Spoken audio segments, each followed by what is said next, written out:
Hello traders and welcome po sa ating live trading session for today. So once again, this is Paul Mendoza, your trading speaker for today. Again, I would like to invite everyone po na kung hindi nyo pa po nagagawa is meron po tayong Telegram channel para po sa ating mga Filipino traders. At yan po ay dedicated po ng Octa team for us Filipino traders. So makikita nyo po yung link sa description box. Kung hindi pa po kayo nakakapag-subscribe, pwedeng-pwede po kayong mag-subscribe sa atin pong Octa Telegram channel para po sa ating mga Filipino traders.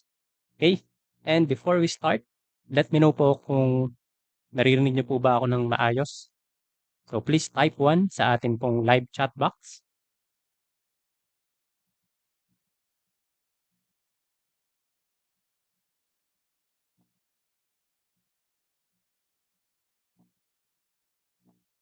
Hi to you as well, Vikram Dainer02.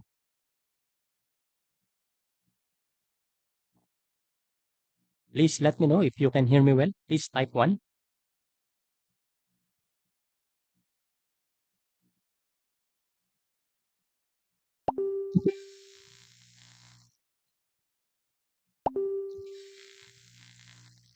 All right. Thanks, I am Abik for typing 1. So that means our audio is all right. So I think we can start for our session for today. So of course, before we begin, let's start analyzing the high impact news. But as of the moment, as we can see, we don't have any high impact news for this coming week. So today is December 27. At kita po natin na wala po tayong high impact news. At para naman po bukas, which is December 28, Thursday, so wala rin po tayong any high impact news.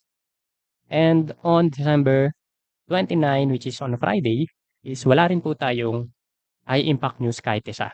So that means we can start analyzing the 7 major pairs as well as the DXY, the gold, and if you have any chart requests for today. Okay, so before we begin, let me just read this disclaimer for us.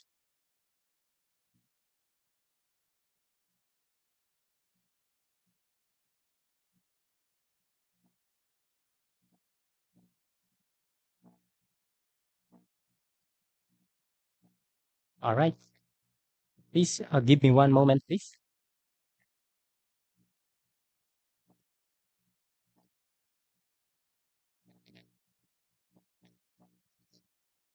All right, so going back, so any opinion, news, research, prices, analysis, or other information discussed in this webinar or link to this presentation are provided as general market commentary and do not constitute investment advice. So again, I just want to emphasize that I am not a financial advisor. So I am just here to share my views on the market. Ang gagawin lang po natin for the day is of course to analyze the trend, to analyze the market at kung ano po yung mga trading ideas na pwede nating ma-generate for today. But hindi po ibig sabihin nun is susundin nyo na lang blindly without any analysis on your own yung mga pag-uusapan po natin for today. All of this is again just a market commentary. All right? And before we begin, let me just introduce myself para po sa mga ngayon lang po nakapanood or para po sa ngayon lang nakapag-tune in sa atin pong webinar with me. So again, I am Paul Joseph Mendoza, or you can just call me Paul. I am a Forex trader with over 5 years of experience. I am a trading coach and an analyst. I am a pullback and trend trading specialist. I also have the experience on managing the funds of my private investors before. At nagkaroon na rin po ako ng experience on handling a startup trading firm or startup trading desk. So nung nag-start po ako mag-trade, again, just sharing my experience, I didn't start well. Nasunog po yung buong account ko in just 2 days of trading. And it's very painful. That's why it's very important to watch webinars like this. At dahil po mabait si Octa at binibigyan niya tayo ng platform like this, ito po ay magandang starting point po para sa mga nagsisimula po na gustong matuto mag-trade. Okay? So that's enough for me. All right. And again, before we begin again, I would like to invite everyone po kung gusto nyo pong take advantage para po sa ating promo ni Octa. So nag-offer po sila ng double your deposit promo using this promo code. So this is my promo code. This is my personal promo code and you can use this to double your deposit. So ilalagay nyo lang po ito sa text box kapag magde-deposit kayo. Ilalagay nyo lang po yung promo code na to which is PaulJM100. So open the Octa trading app or visit our official site. Go to your profile, find the promo code section in the menu, then enter the promo code and press activate. Then after that, just make a deposit and enjoy your bonus. All right. Good evening to you as well, Jojo sama Upan. Hi to you as well, Damin sa Moman. Thanks for tuning in for our today's live trading session. All right, so having said all of those things, we can start right now. So, as usual, magsisimula po tayo sa DXY. So, last live trading session po natin with me, ang tinitignan po natin na possible na maging reaction ng DXY is magkakaroon siya ng continuation pataas. Okay? So, last time, nandito pa lang tayo at nakita po natin na meron tayong Darvas box which is right here. Okay, so let me just click the replay button. Okay, so last time, ang tinitignan po natin is the possibility for the DXY to make a continuation to the upside. So, pagkatapos niya pong tamaan itong 61.8 Fibonacci level, nakita po natin na nag-react siya dito sa resistance, this first resistance na to. Then, ang ina-expect natin na susunod na gagawin ng DXY is magkakaroon siya ng retest dito sa second resistance. That's why, nag-drawing po tayo nitong possible scenario. At ang analysis po natin last time is kapag hindi siya bumagsak dito or kapag hindi niya na-break itong box bottom is magkakaroon siya ng continuation pataas. But unfortunately for us, the price didn't cooperate with our analysis at ang nangyari is nagkaroon siya ng breakout dito sa box bottom. So ang binabantayan po natin is dapat hindi niya ma-break itong box bottom. At yun mismo yung ginawa niya. Then, after breaking this box bottom, as we can see, nagkaroon siya ng continuation pababa.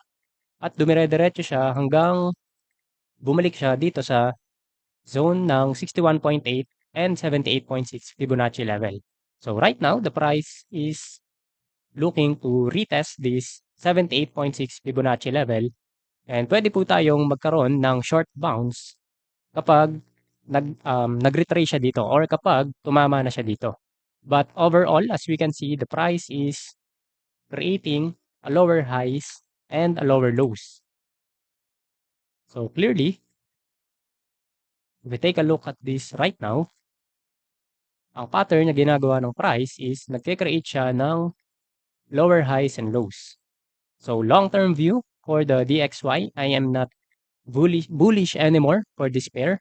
So last time, nung nandito pa lang tayo, bullish ako para dito sa DXY because there's a possibility na tumama siya dito sa 61.8 Fibonacci level, then magkaroon ng continuation hanggang balikan niya tong previous highs. But right now, I am not bullish anymore with this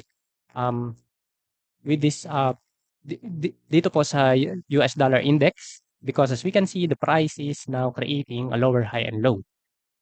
So what we can expect for this one is maybe I'm not 100% convinced, but because we have some important levels right here, and confluence siya sa 78.6 Fibonacci level as we can see earlier sa ating pong Fibonacci. Then pwede tayong mag-expect ng short bounce around this area. But I am not expecting na dito siya magkakaroon ng reversal na katulad nito. So as long as the price remained below this previous high, then we can expect for this one to just stay below here. So below 104, between 104 and 104.25. Okay? So 104 up to 104.25. So ito yung pwede niyang maging resistance. Okay? So what we can expect for this one is either magkaroon siya ng bounce dito sa 78.6 Fibonacci level na confluence dito sa major level which is our support area. So pwede siya magkaroon ng short bounce and then long-term view is pwede siyang magkaroon ng continuation pababa hanggang balikan niya tong previous low na meron tayo dito. Okay? And if we zoom out the chart, so we can see na confluence itong support na to dito sa previous resistance. Okay? So this is previous resistance right here. Kung i-extend natin yung zone, this is a previous resistance, turn ito support right here. So what we can expect is for the price to go back into this level again. Okay? So pwedeng, kung ang first scenario is pwede siyang mag-react dito sa 78.6 Fibonacci level or pwede siyang dumiretso pababa dito sa support level na meron tayo dito. Okay? So these are the two scenarios na pwede nating i-expect para sa DXY for this coming week. Okay? So either magkaroon siya ng bounce dito or magdire-diretso siya, ma-break na tong 78.6 Fibonacci and as well as this support and magtuloy-tuloy siya dito pababa sa previous resistance and support right here. So this was tested twice before. So kung babalik siya dito is pwede tayong dito magkaroon ng reaction. Okay? So this is what we can see for the DXY and this is what we can expect. So I am not bullish anymore. And if we are going to take a look at the 1-hour time frame, so obviously we have a downtrend structure. So if we are going to take a look at the 1-hour chart, so this is what we can see. So we can expect na kung magkakaroon ng momentum itong downtrend dito sa 1-hour time frame, so for this coming week until Friday, so we can expect na pwede siyang bumagsak hanggang dito or this support level. Okay, so that's the short-term view. And for the long-term view again, is pwede siyang umabot dito sa support. Alright, so that's what we can expect for the DXY. Alright, so let's now move on our 7 major pairs. So beginning with the Aussie dollar. So for the Aussie dollar, dito naman kung sa DXY, hindi nag-work yung analysis natin last session. But here on Aussie dollar, we can clearly see that our analysis is exactly on point. Okay? So what we are expecting last time is for the price to react into this support level. And the price just did that. We are expecting for the price to retest this previous high at kita po natin na hindi niya lang retest, nilampasan pa niya. Okay? So after going back into the support level, so last time ang tinitignan natin is the possibility for the price to go back into the support and then magkaroon siya ng continuation pataas hanggang i-retest niya tong previous high. And as we can see today, sakto dun siya sa support bumagsak, saktong dun siya sa support tumama, then after that, nagkaroon nga siya ng continuation to the upside. Then, if we are going to analyze this one as of the moment, clearly, the price created a lower high. And right now, the price is approaching this resistance level above here.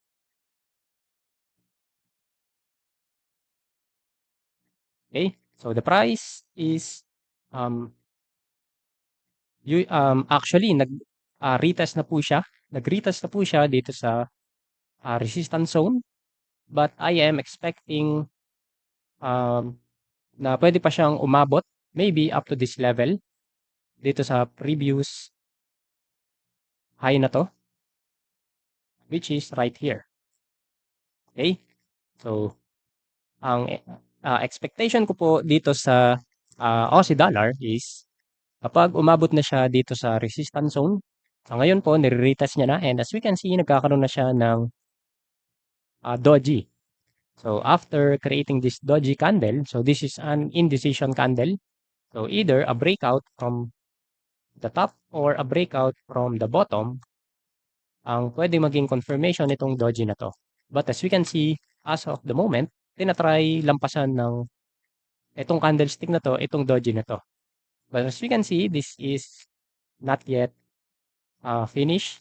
This candlestick is still forming and it is still trying to break the top of this doji.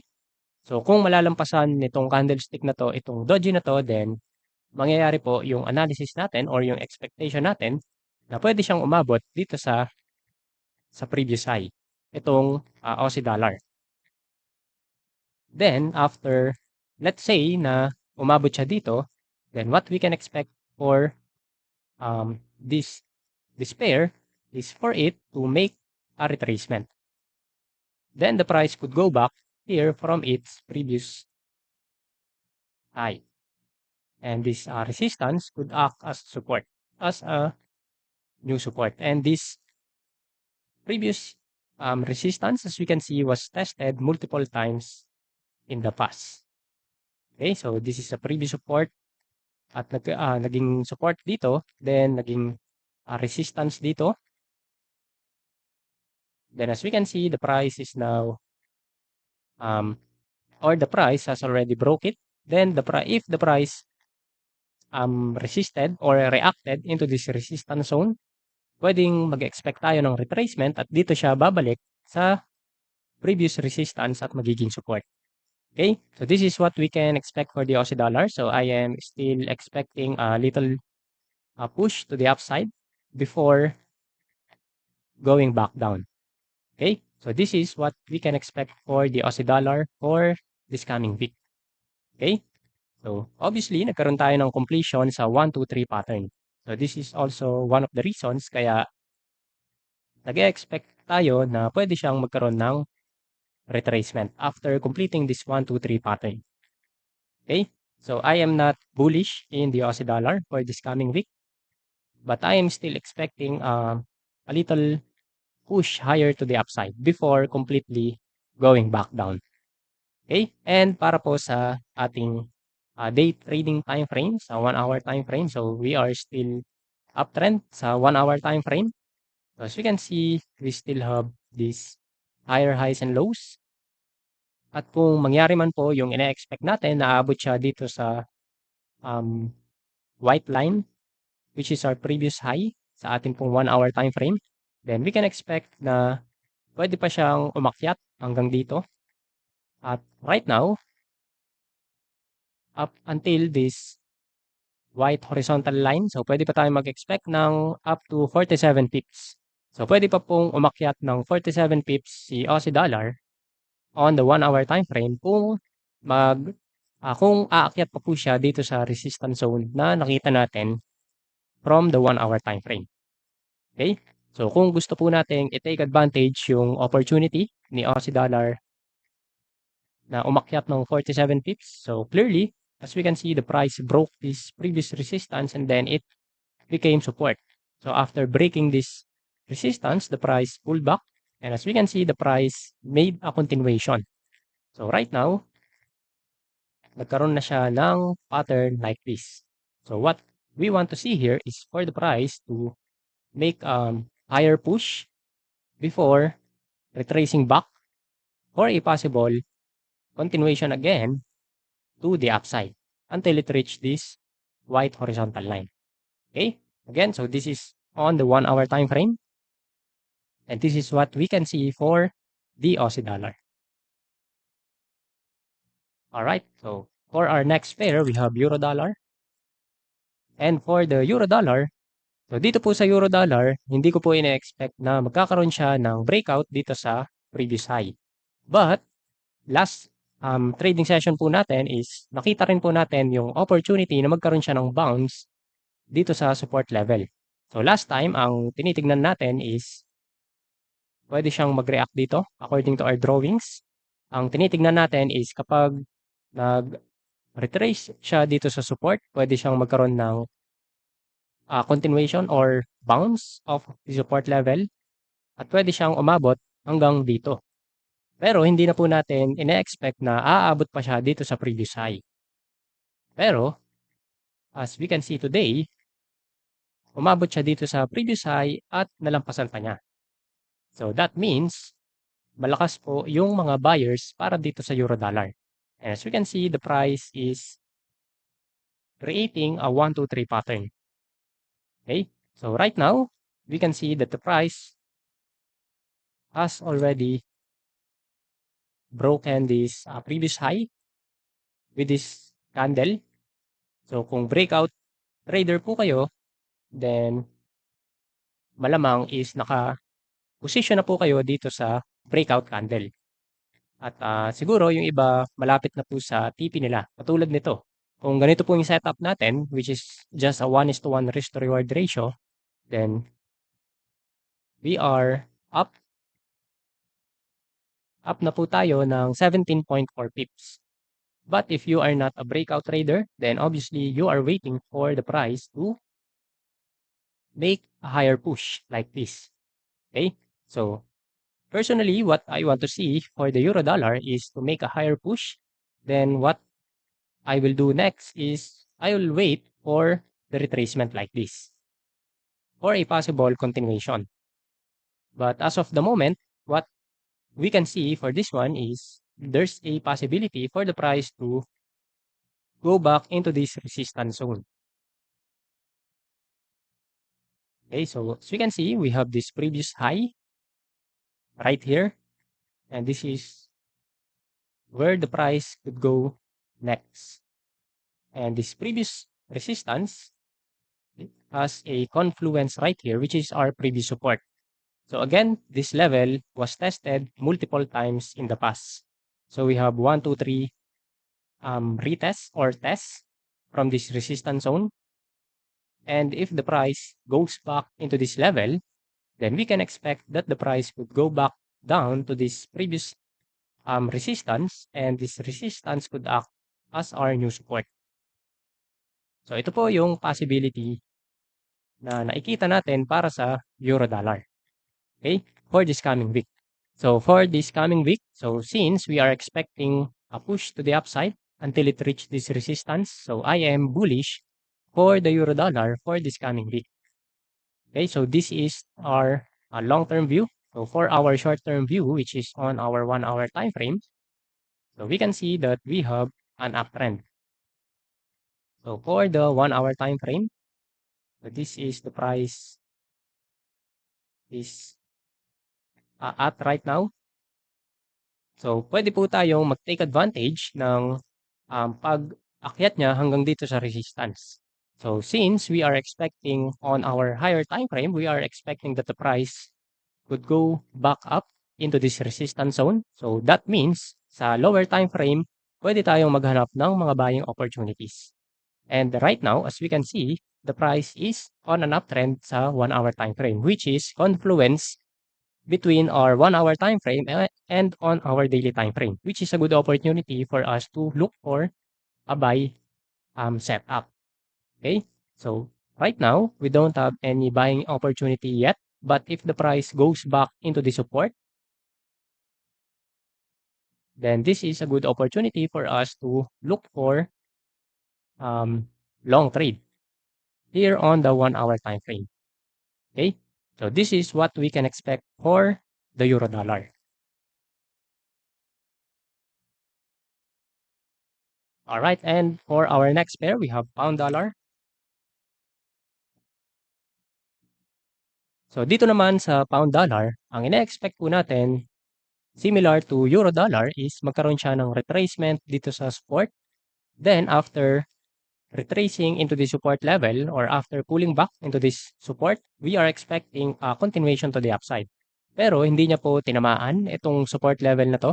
Bago pa siya umabot dito sa support is nag-retrace na siya, and as we can see, the price already broke its previous high right here.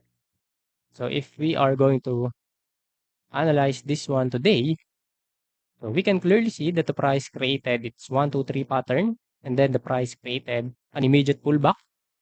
So this is an immediate pullback, and the price is now creating a continuation again to the upside. So what we can expect for this one is for the price to go back into this resistance. So this is our recent resistance zone. So kung malakas talaga itong pound dollar, ang dapat na gawin niya is malampasan niya itong resistance level. Then kapag nakalampas siya dyan sa resistance level na yan, is pwede po siyang umabot dito sa previous high right here. And if we zoom out, this previous high was again tested multiple times in the past, and this is also a previous support right here.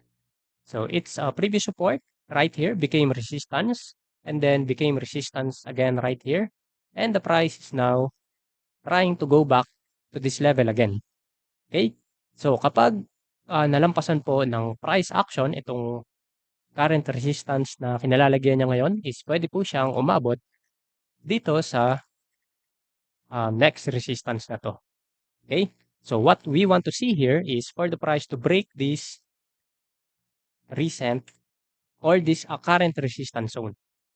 Itong present resistance zone na meron siya ngayon is dapat malampasan niya before reaching back this second resistance above. Okay? So this is what we want to see, and this is what I am expecting for the pound dollar for the coming week. Okay? So since we are on a resistance zone on our daily time frame, so on our 1 hour time frame, we can expect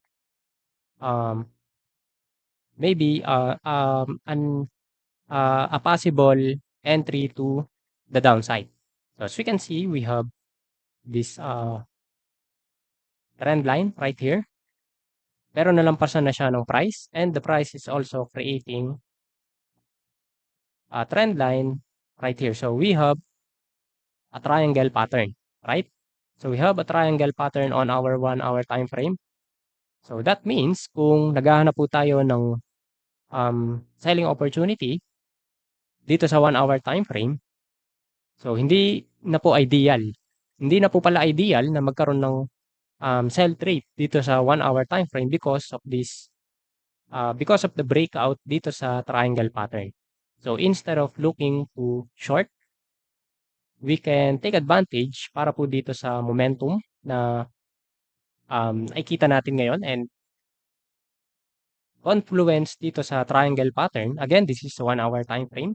Confluence sa triangle pattern is meron din siyang retest dito sa resistance zone na to dito sa 1 hour time frame. So kung malalampasan niya itong resistance zone na to, so pwede tayo mag-expect ng retracement or ng retest, then a possible bounce off of this support, this resistance.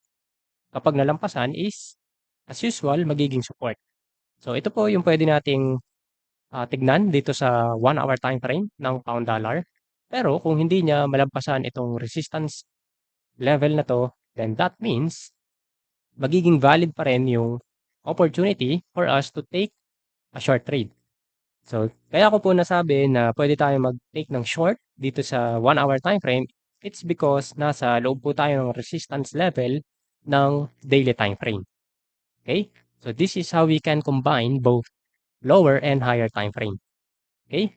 So ang first scenario kung malakas ang momentum ng 1-hour time frame because of the breakout ng triangle pattern is to the price could break this level and it could be our next support right here.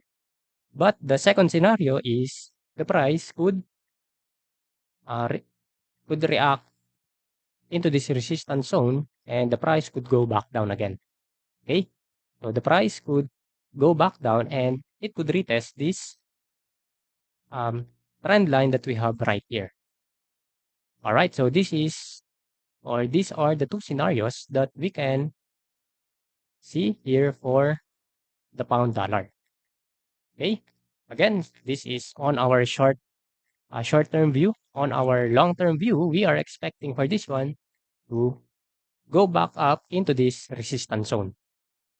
Okay, so that's what we can expect for the pound dollar. For our next pair, we have New Zealand dollar, and for this one, just like what we have on our pound dollar earlier, we are also expecting for this one to go back into the support, and then the price could make a reaction like this. But the price didn't reach the support, and then it immediately created a continuation to the upside. And if we are going to analyze this one today, the price has made a 1, 2, 3 pattern like this. So because of the completion of this 1, 2, 3 pattern, then we are expecting for the price to retrace back into this previous resistance. Okay, so this previous resistance is a previous support right here. Then it became a resistance right here. Then the price reacted into this level again, which is right here. And then as we can see, the price created a 1, 2, 3 pattern. So what we can expect for this one for the coming week is for the price to retrace back into this level, and this previous resistance may turn to support, and the price could make another bounce off of this level once tested again. So what we can see, if we are going to analyze New Zealand dollar today, is the price has the potential to go back into this resistance zone. Okay, so we can expect for this one to go back, and again, actually, we are in the resistance zone right now, and the price is currently retesting it. Okay, as we can see, the price is now retesting this resistance zone. But what I want to see here is for the price to get back up around these previous highs right here. Kapag umabot po siya dito sa previous high, so mas malakas po yung chance na pwede na siyang magkaroon ng retracement pababa. So either magkaroon na siya ng reaction dito sa ilalim, because as we can see, nagre-react na siya dito sa resistance level na to. And this candlestick right here is trying to push to the upside. As we can see, the price goes down up to this level, but the buyers are strong. So the price went down up to this level, but the buyers are strong. They were able to push the price back up right here. So what we can expect for this one is for the price to make another push around these previous highs right here. And once the price reach this previous high, then we can expect a retracement into this support or a possible continuation to the upside. Okay, so this is what we can expect for the New Zealand dollar for the coming week. Okay, so ang bias ko po para sa New Zealand dollar is magkaroon pa siya ng konting taas pa bago siya mag-retrace. So sa atin pong 1-hour time frame or our day trading opportunity, so we have an uptrend para po sa 1-hour time frame. But as we can see, the price is now struggling to push higher. Okay? So dito po sa baba, as we can see, maganda po yung structure, yung leg ng 1, 2, 3 pattern is healthy. Okay? But right now, as we can see, paliit na po ng paliit yung galaw ng trend or ah, yung first leg, and then the retracement is healthy around this level. Okay? So this is a normal 1, 2, 3 pattern. But right here, as we can see, the price is beginning to move slower. So if the price could maybe break this previous high right here. So if you are a breakout trader, then you can take advantage of this one. But if you are a pullback trader, then you may want to wait for the retest dito po sa resistance na to na maging support siya bago tayo mag-take ng long trade. So again, we are expecting na pwede siyang umabot hanggang dito. So right now, we are here, and if we are expecting the price to go back up right here, then the price could go up to 40.9 pips. Okay? So given the structure ng daily time frame, which is pwede pa siyang umakyat hanggang dito. So pwede po tayo mag-take advantage sa 1 hour time frame ng buy entry. So again, if you are a breakout trader, then you can take advantage of a breakout into this previous resistance. Okay, so we can put our long trade here, then we can put our target right here in this resistance or just below it. And then for our stop loss, let's just try to aim for at least 1:1 risk to reward ratio. So in this case, our setup could be like this.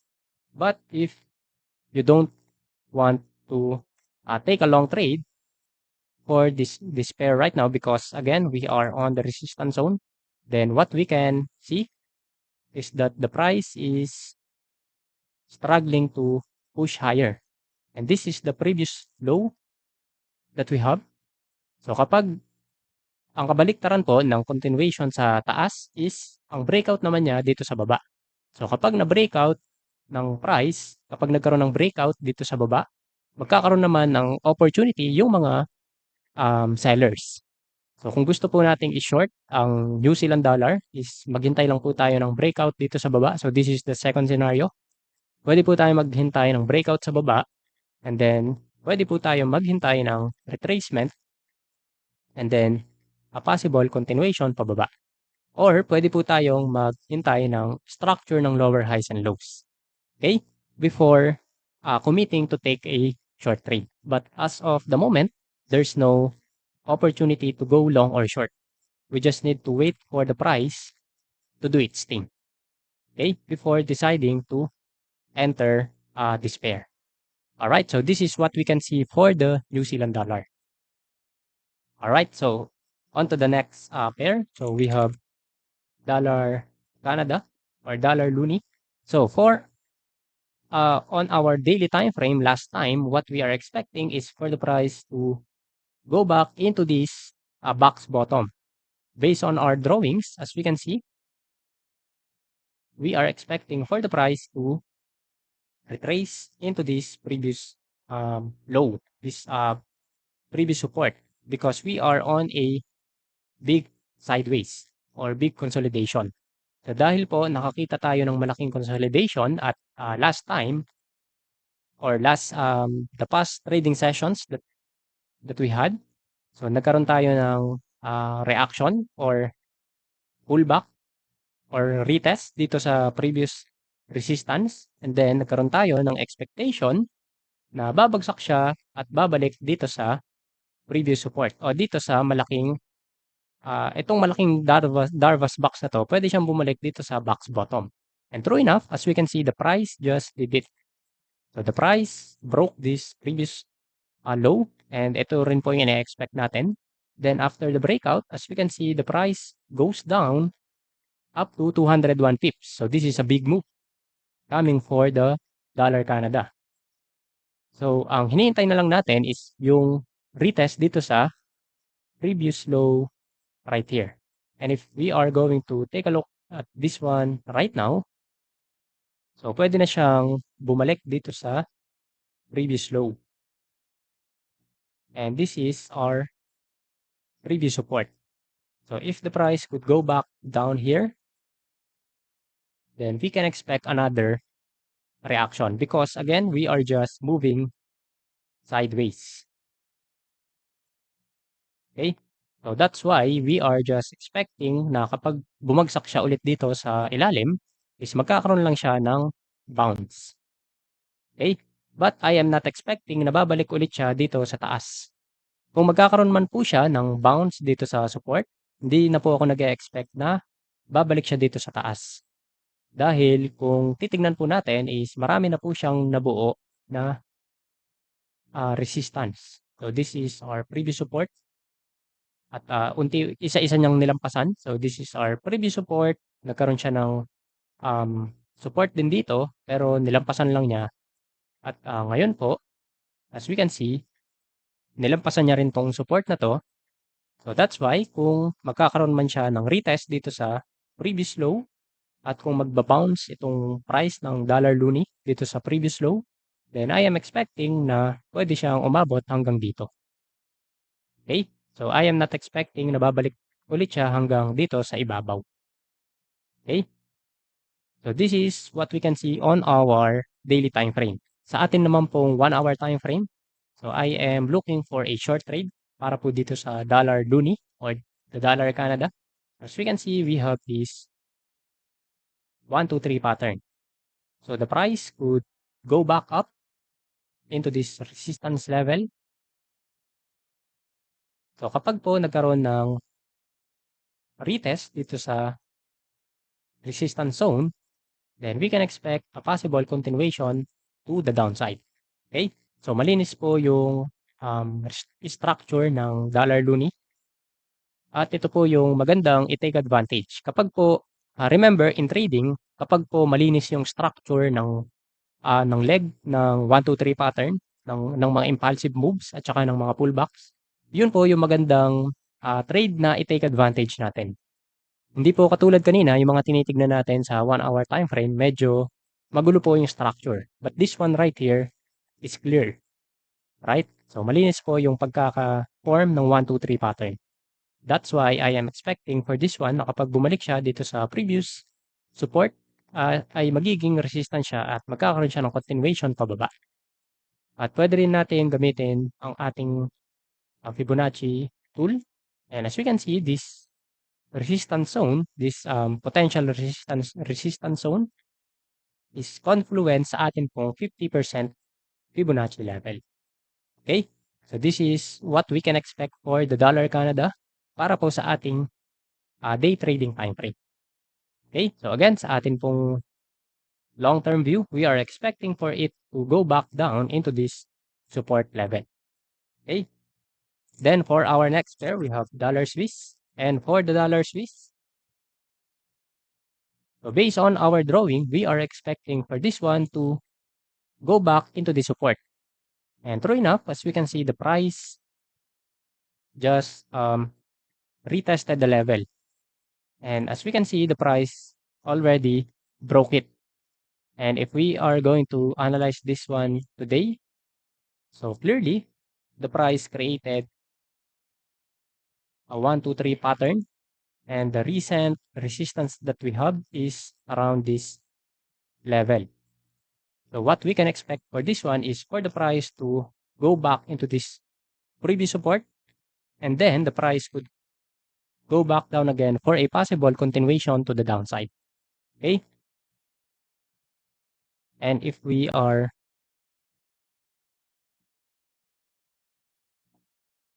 going to zoom out the chart, so we can see that we have the support right here.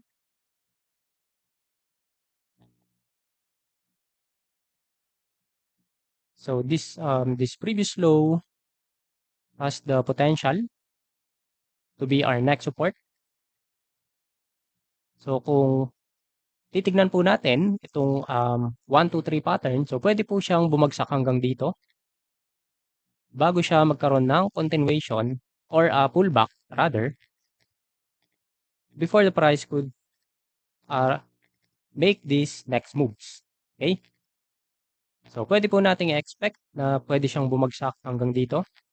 But right now, as we can see, nagkakaroon siya ng pin bar. Right? So, this is a bullish pin bar. Na-form po itong bullish pin bar because nag-react siya dito sa previous low. Okay? As we can see, after reaching back this previous support, so obviously, ang ina-expect po natin last time is magre-react siya dito. Kapag umabot siya dito, nag-expect po tayo ng bounce like this, but the price didn't did it. Or the price didn't do that, right?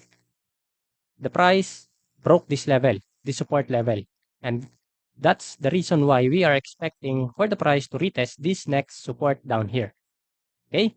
Dahil hindi nirespect ng price itong support na to, nilampasan niya, as we can see, na-breakout ng price itong support na to, at dahil po doon, kaya tayo naghanap ng next support level at nakita tayo ng support right here. So, pwede po natin siyang gawing zone like this.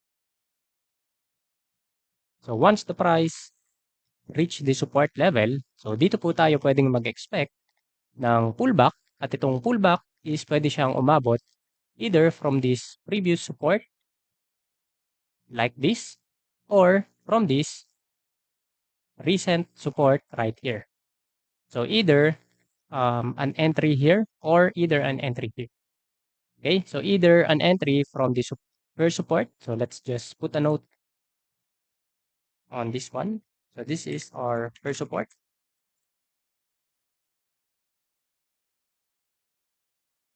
And here at the top is our second support. Or resistance, rather. Okay? Resistance, not support. Alright, so this is what we can expect for the dollar Swiss. But obviously, malayo pa pong mangyari itong mga to. Ang next move na pwedeng gawin ng dollar Swiss is bumagsak siya hanggang dito sa next support level. So ito po yung pwede nating abangan para sa dollar Swiss since nagkaroon na tayo ng breakout dito sa support na to. Okay? So this is our expectation para po sa dollar Swiss. Or we can also expect na magkakaroon pa rin siya ng bounce dito sa level na to. Okay? So I am still hoping na magkaroon siya ng bounce off of the support.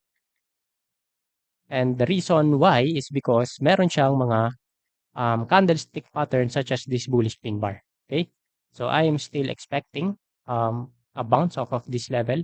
But if not, then I am expecting that the price could just go down further until it reach this next support right here. Okay? So this is what we can expect for the dollar Swiss. And for our 1 hour time frame, so obviously we have a downtrend and our recent 1, 2, 3 pattern is right here. So as we can see, the price is now retesting this support at hindi pa niya nabibreak. So obviously, hanggat hindi nalalampasan ng price itong previous support or itong present support niya is hindi tayo pwedeng magkaroon ng bias na mag-sell. Okay? So we can't do anything sa dollar Swiss as of the moment unless the price breaks this level. Kapag nalampasan ng price dito sa 1 hour time frame itong dollar Swiss, then we can expect for it kapag nalampasan niyang ganito, then we can expect for it to pull back into this previous support for a possible continuation to the downside. Okay? But as of the moment, we don't have any opportunity for this one yet. Okay? So for our last pair, we have dollar yen and we are expecting last time that this support level will hold. Okay? So ina-expect natin is mag-hold itong support at babalik dito sa resistance yung price. So last time we are, if I'm not mistaken, we are right here. Okay? So ang ina-expect natin is re-react siya dito sa support at re-retrace siya pabalik dito sa first resistance. But the price didn't cooperate with our analysis with this pair.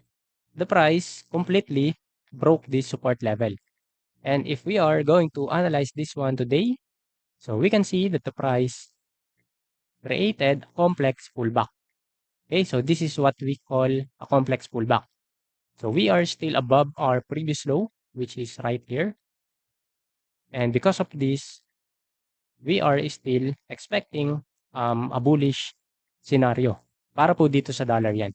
So our previous high is right here. So this is our resistance zone, our nearest resistance zone.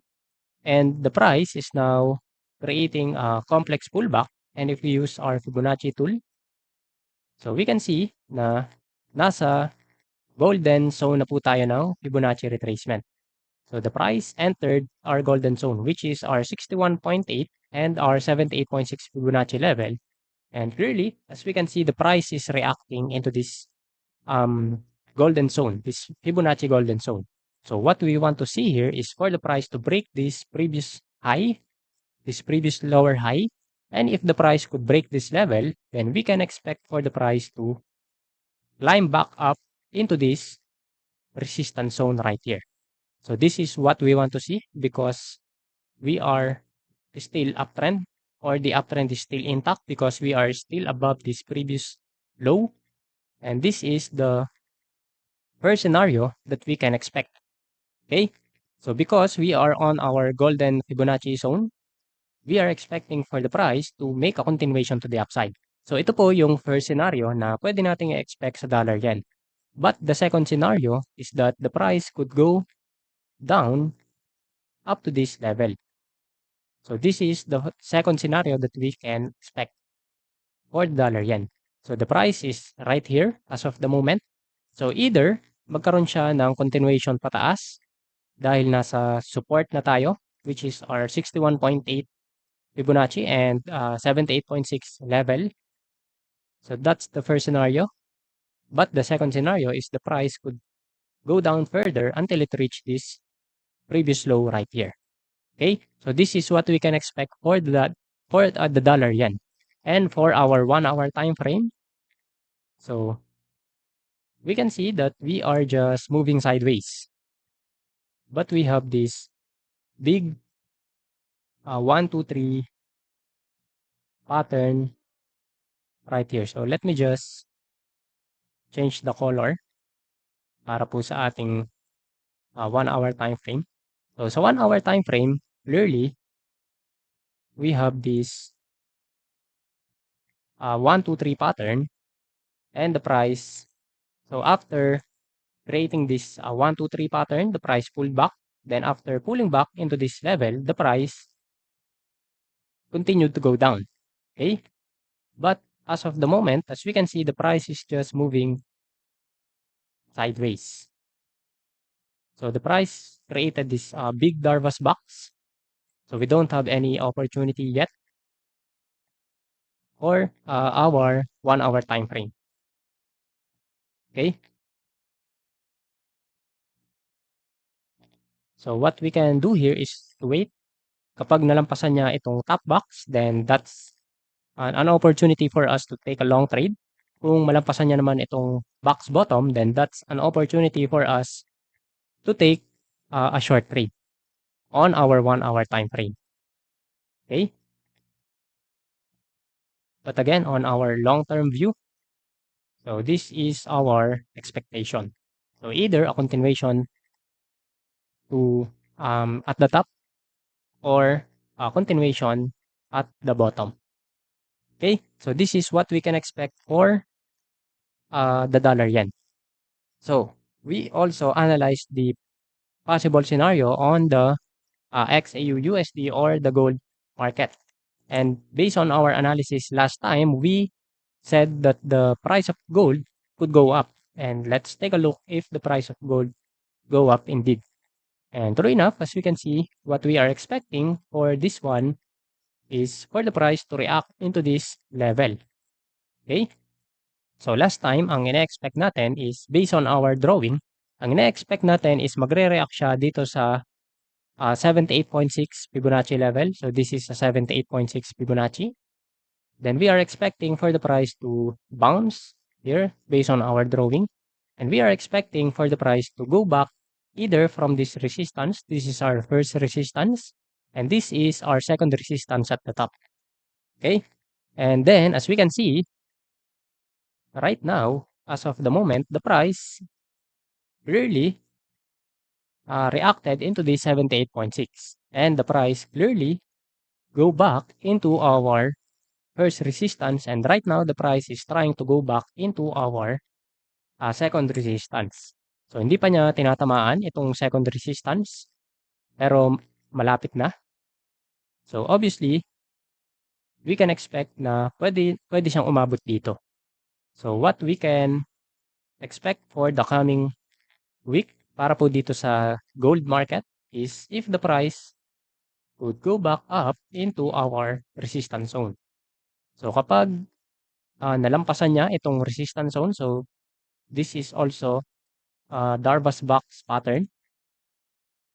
So kapag nakalampas siya dito sa resistance or dito sa top box, kapag nakalampas siya dyan, then that means pwede po tayong mag-expect ng another 1, 2, 3 pattern for gold. And then if the price can successfully create another 1, 2, 3 pattern, then we can expect movement like this. Okay, so this is what we can expect for gold for the coming week. I am expecting a breakout from this resistance zone. And if we take a look on our chart, if we zoom out, so as we can see, we don't have any higher resistance aside from this present resistance right here. Okay? So, kung makakalampas siya dito sa resistance na to, then we can expect move higher. Okay? Pero kung hindi naman siya makakalampas dito sa resistance, then we can just expect a move like this. Okay? So either magkaroon siya ng breakout or mag sideways lang siya. Okay? So obviously, ang gusto nating makita kung bullish tayo sa gold is gusto po natin siyang makitang magkaroon ng breakout. Okay? So this is our long-term view for the XAU-USD. Alright, so that's our 7 major pairs and our analysis for gold as well. And by the way, we also analyze Bitcoin last time. And last time, we are expecting a bounce off of this level. So last time, ang ina-expect natin based on our drawing is kapag tumama siya dito, which it did last time, is pwede siyang magkaroon ng bounce. And if we take a look at it right now, the price really bounced off of the support. And as we can see, the price, just like the gold, the price created a Darvas box. So what we can expect is for the price to just move around this level. So until we saw a breakout either from the top or the bottom, then we can just wait. Alright, so this is what we can see or expect for the Bitcoin. So if the price goes back up and if the price broke this level, then we can expect a continuation to the upside. But if the price decided to break this box bottom, then we can expect na magkakaroon po siya ng movement to the downside. Okay? So, all we can do for now is to just wait because the price is just moving sideways. Okay? So, long-term view is the price created a bull run. Buong taon po siyang umaakyat. And right now, the price is just moving sideways. Okay? So, let's just wait kung ano pong susunod na gagawin ng Bitcoin. Alright, so before we end, any question?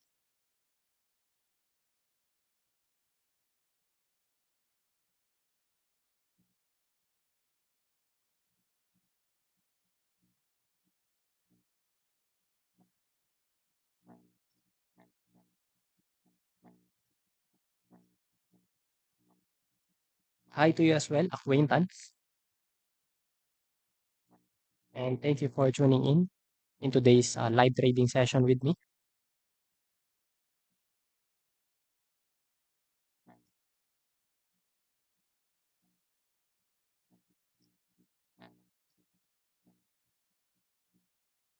By the way, we also analyzed dollar peso or dollar against peso. And last time, what we saw here is the possibility for the price to bounce off of the support. And true enough, the price really bounced from this level, right? The price really reacted from this level. And we also saw the possibility that the price could reach this resistance, this previous support.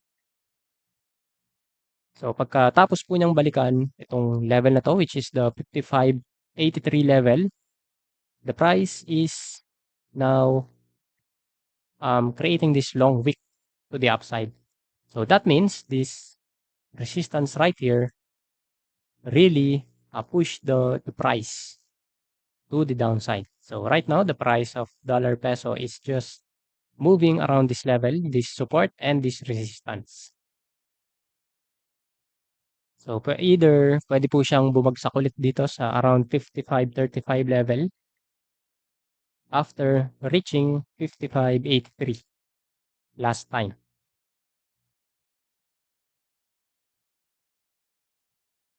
Hello po Sir Jojo Samaupan at salamat po sa panonood po sa ating live trading session sa ngayon. So kung gusto niyo pong akong maging virtual mentor, so marami na po tayong nagawang video sa channel ni Octa. Meron po tayong mga lesson para po sa mga beginner. Kung total beginner po kayo, is magbe-benefit po kayo sa channel ni Octa. So let me just show it. So sa channel po ni Octa is marami po silang playlist and this is beginner friendly. So let's take a look at the trading camp. So ito po, itong trading camp na to. So from lesson 1 up to, if I'm not mistaken, it's until lesson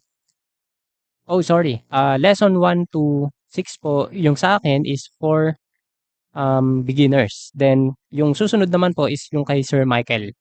So lesson 1 up to 6 din naman po is the advanced concepts. Okay? So ito po yung Octa Trading Camp na ginawa ni Octa, especially for the beginners. Kung gusto nyo po akong maging virtual mentor, so marami na po tayong lesson na nagawa sa channel ni Octa and pwede nyo pong balikan anytime. Okay? Hello, I am Abik. Ang susunod po nating live trading session is on January 24 and 31. So let's take a look at the Octa YouTube channel. So here on the live tab, so makikita nyo po yung upcoming webinars. And here, I am Abik. My next live trading session is on January 24. Okay? Hello, Laura Femia, watching from Beirut. Thank you for tuning in for our today's live trading session with me. I hope I am able to bring value to you.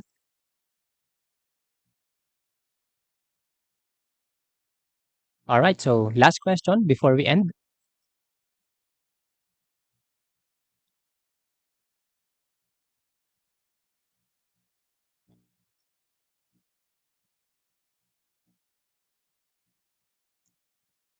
You are very much welcome. I am Abik. Thanks for asking as well.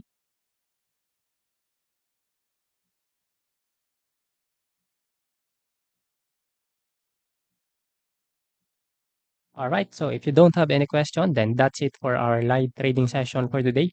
Again, thank you for tuning in for our today's session. Once again, this is Paul Mendoza, your trading analyst. Bye.